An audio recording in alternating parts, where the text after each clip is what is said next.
சத்குருவை தரிசனம் பண்ணதுக்கு அப்புறமா நேரா அங்கேருந்து திண்டுக்கல் போயிருந்தோம். திண்டுக்கல்ல ரொம்ப நாளா என்னோட விஷ்லிஸ்ட்ல இருந்த ஒரு கோயில்.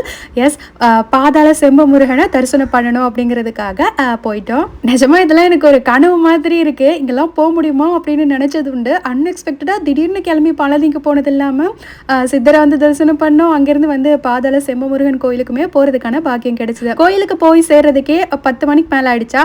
ஸோ பசிக்க ஆரம்பிச்சிருச்சு. எதிர்க்க இருந்த ஒரு ஹோட்டல்லே பிரேக்ஃபாஸ்ட் சாப்பிட்டோம். ஸோ அங்கேயே பிரேக்ஃபாஸ்ட் சாப்பிட்டுட்டு நேராக கோயிலுக்குள்ளே போனோம். நாங்கள் போய் கொஞ்ச நேரத்துக்குள்ளேயே பார்த்தீங்கன்னா செம்ம கூட்டம் வந்துருச்சு கோயிலில்.